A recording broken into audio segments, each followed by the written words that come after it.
Assalamualaikum warahmatullahi wabarakatuh. Halo teman-teman.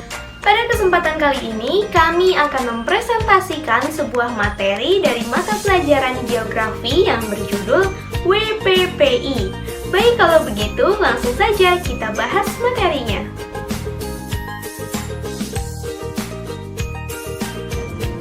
Halo teman-teman, kalian semua ada yang tahu nggak nih apa itu WPPI? Yap, WPPI merupakan singkatan dari Wilayah Pusat Pembangunan Industri.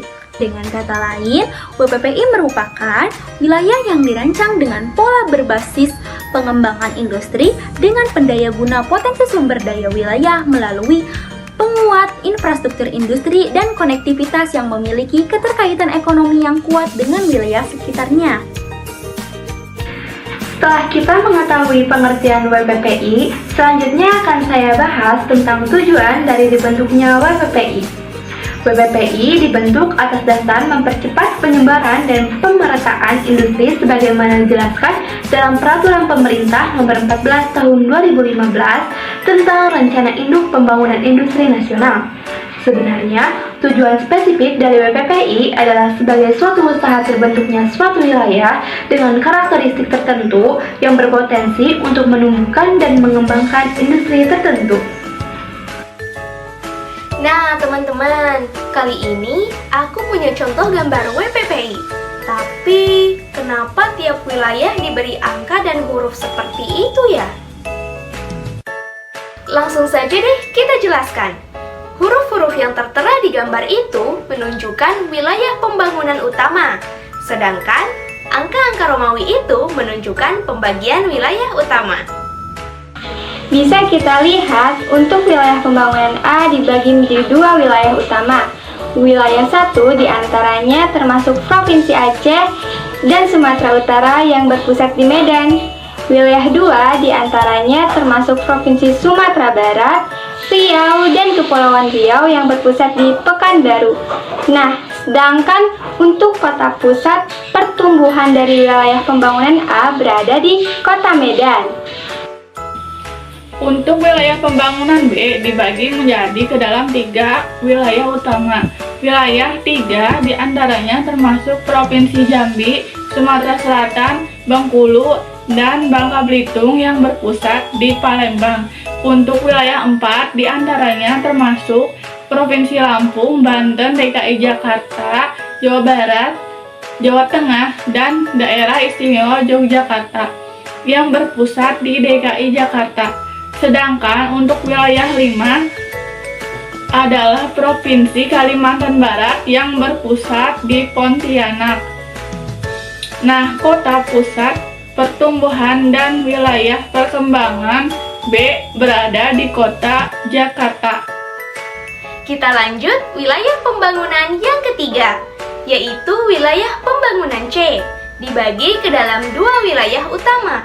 Wilayah 6 diantaranya adalah Provinsi Jawa Timur dan Bali yang berpusat di Surabaya. Dan untuk wilayah 7 diantaranya termasuk Provinsi Kalimantan Tengah, Kalimantan Selatan, Kalimantan Timur, dan Kalimantan Utara yang berpusat di Kota Samarinda dan Balikpapan. Sedangkan untuk kota pusat pertumbuhan dari wilayah pembangunan C berada di Kota Surabaya. Terakhir adalah wilayah pembangunan D, dibagi ke dalam 3 wilayah utama. Wilayah 8 diantaranya termasuk Provinsi NTB, NTT, Sulawesi Selatan, dan Sulawesi Tenggara yang berpusat di Makassar.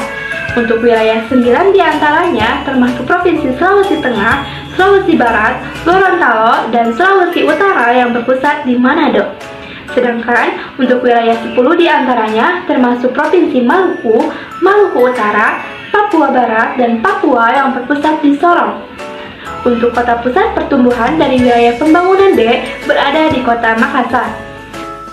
Untuk lebih spesifiknya, kalian bisa lihat tabel berikut ini. Nah, teman-teman, tadi kita sudah membahas wilayah mana yang termasuk ke dalam WPPI. Untuk sekarang, kita akan membahas potensi yang menjadi andalan tiap WPPI. Yang pertama, wilayah Sumatera Utara. memiliki potensi sumber daya alam seperti gas alam, minyak bumi, dan sumber energi. Yang kedua, wilayah Sumatera bagian selatan termasuk wilayah Banten memiliki potensi ekonomi timah, minyak bumi, kapur, kaolin, dan batu bara.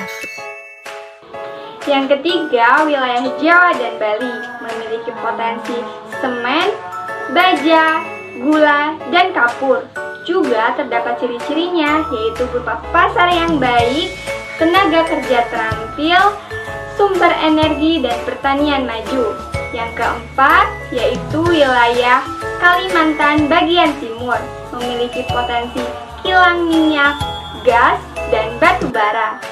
5. Wilayah Sulawesi memiliki potensi pertanian, perikanan, nikel, aspal, kayu, dan kapur. Yang keenam, wilayah Batam dan Kalimantan Barat memiliki potensi hasil laut, gas alam, jalur perdagangan internasional, dan hasil hutan.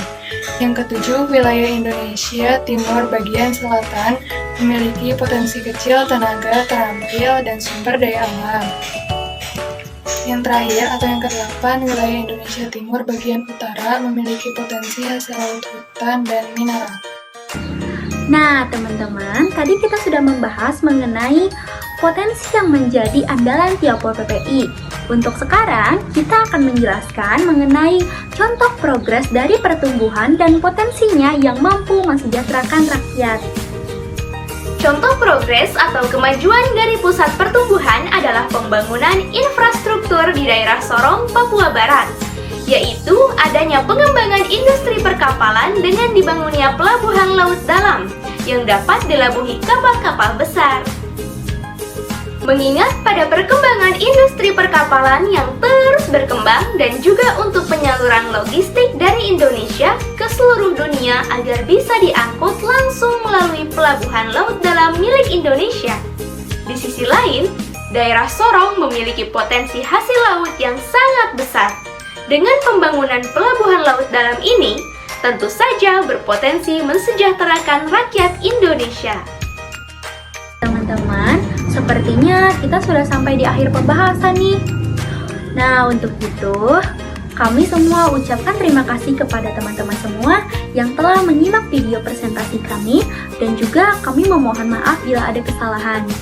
Terima kasih. Wassalamualaikum warahmatullahi wabarakatuh. Dadah!